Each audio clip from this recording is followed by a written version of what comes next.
Welcome to the deep dive. Today we're pushing past the usual history and politics to explore something, well, something much older. And I think a lot more profound. Yeah, exactly. We're looking at a piece of folklore that feels like a philosophical treatise, but it's, disguised as this incredible adventure story. That's a great way to put it. We're not looking at the common versions of the 1001 Nights.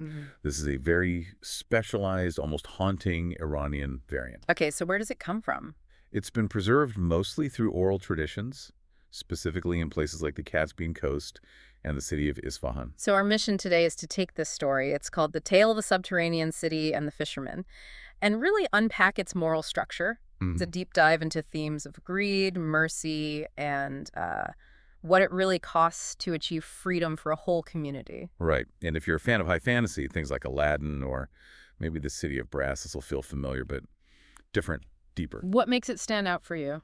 It's the focus. It's all about the moral education of the main character, a man named Hassan. Unlike so many tales where the hero just, gets lucky. Right, stumbles upon a treasure. Exactly. Hassan is put through a very deliberate, a very calculated sequence of ethical challenges. And he starts from nothing, right? He's a poor fisherman. As poor as you can get. Calloused hands, lives in a reed hut with his blind mother, just surviving. And the setting itself is so critical. He fishes this remote lake in northern Persia. A lake that sounds almost mythical. It's ringed by black reeds and these ancient cypress trees. And the local elders have this one, foundational warning. I love this detail. They say, that water swallows men. It's terrifying. So right away, the lake isn't just a place to fish. It's a barrier, a place of, consumption and danger. It's the edge of the known world. Which just raises the stakes for everything that's about to happen. And the story gives us this moment of fate with a bizarrely specific detail. A timestamp. Yeah. We're told it's a stormy evening, thunder cracking the sky. But then the narrator gives us this coordinate, 07.42 p.m. CET on November 11th, 2025. Which is just fascinating. For an ancient oral tale, why include a precise future date? What's the function of that? I think it's meant to make it feel like destiny, not random luck. Like a cosmic appointment. Exactly. This was always going to happen at this exact moment. So as the thunder crashes, Hassan's net snags something massive. He hauls it up, and there it is, a bronze bottle green with age. And it's sealed with a lead stopper stamped with King Solomon's ring. Now, that ring is maybe the most important setup in the whole story. Oh, absolutely. In all the folklore Abrahamic, Arabic Solomon had absolute God-given power over the gem. So if something is sealed by him? It means the entity inside wasn't just trapped, it was defeated, imprisoned for some major act of defiance. So this bottle doesn't just hold a genie, it holds a powerful rebel. A powerful and probably very angry rebel. Hassan pries the stopper loose. Smoke erupts, and a voice booms out. Free me, mortal, and choose your fate. Okay, let's unpack who this defiant prisoner actually is. The smoke forms into Princess Zora, and the description is incredible. Skin like moonlight, eyes of molten gold. She's powerful. But she's also bound. Crucially, she's bound by chains made of pure shadow. Chains of shadow. That's such a potent image. It's not just metal, it's like a spiritual, magical binding. Enforced by Solomon's authority, yeah. And her crime. She tells him she defied Solomon's decree. She refused to submit to his rule. So she's not just some mischievous sprite, she's a revolutionary figure. A djinn anarchist, basically. And her rebellion is why she needs Hassan. She tells him that this very lake hides her entire kingdom, the subterranean city. And she offers him all the gold within it, the classic bargain. But there's a catch. He only gets the gold if he helps break the curse on her people. So he's motivated by his mother's suffering, and he agrees. He takes a dagger, dives in, and finds this crystal archway glowing with runes. And this is where the stakes get really personal. The gate doesn't just open. No. It requires a sacrifice, a covenant. He has to cut his own palm, let his blood mix with the water to open the gate.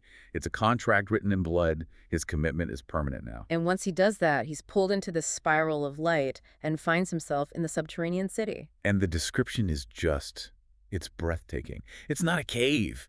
It's a vast cavern of marble palaces, golden trees. And silent djinn statues frozen in sorrow. That's the key detail for me, the silent statues. It tells you immediately this is a rescue mission, not a treasure hunt. He's walking through a tomb. And that sets the stage perfectly for the core of the tale.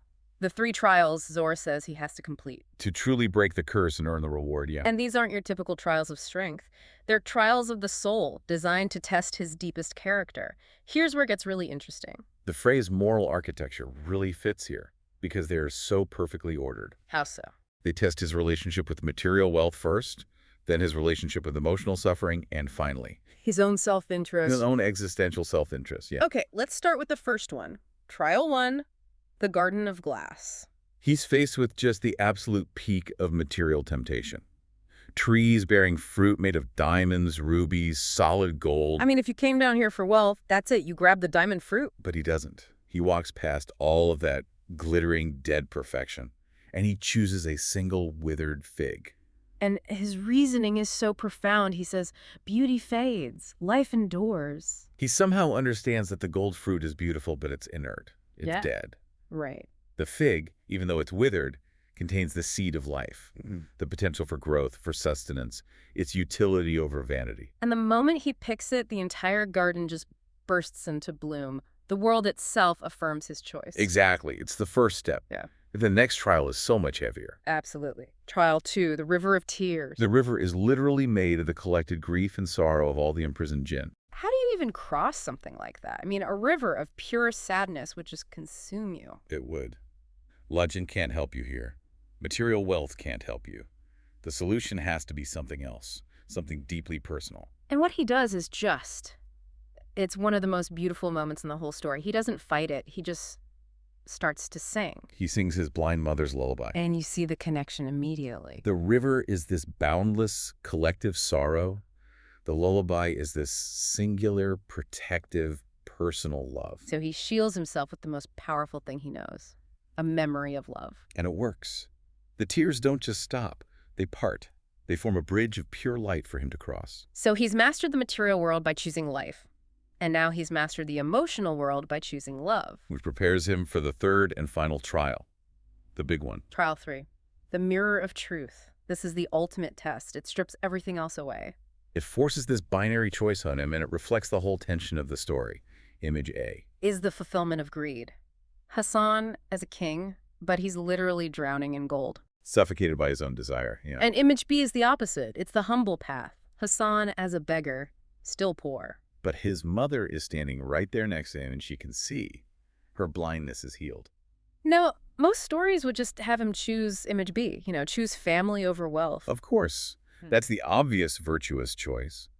But Hassan does something transcendent. He realizes that even choosing image B is still playing the mirror's game. It's still a choice about his gain, even if the motive is love.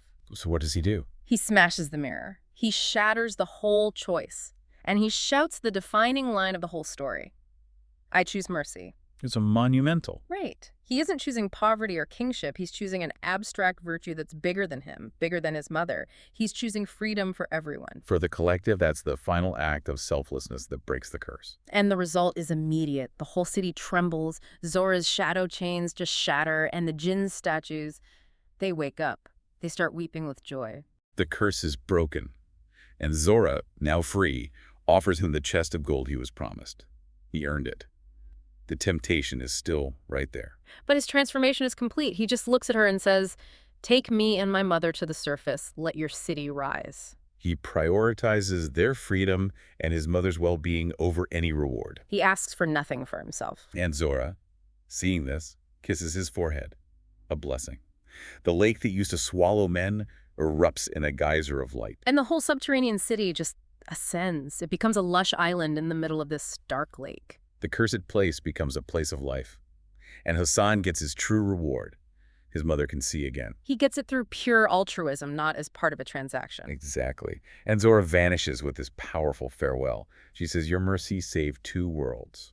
So let's sum this up. What does this all mean? This Iranian variant is so much more complex than the typical 3 wishes story. It really is. It uses the structure of a quest to teach that real salvation requires this triple rejection. The rejection of wealth for life. The rejection of despair for love. And finally, the rejection of self-interest for communal mercy. It's basically an instruction manual for ethical living, but it's wrapped in this amazing fantasy tale. So today we've learned about the specific symbolism of Solomon's ring, the layered structure of these moral trials, Moving from the material to the emotional to the existential. and this incredible image of the city physically rising as a symbol of freedom. It really reinforces the idea that the greatest power we have is the power to choose selfless action, even when we're faced with immense temptation. Which brings us right back to that final image, the mirror of truth. The source material kind of leaves this as a question for the listener. It does. It asks you to put yourself in that moment. After everything you've seen, what would you choose? The king drowning in gold, or the beggar who heals his loved one and frees an entire world? It's the ultimate choice, isn't it? Between power and profound human connection. A choice framed in a moment of shattering revelation. Something to think about the next time you consider what freedom really means. Thank you for joining us for this deep dive into the subterranean city.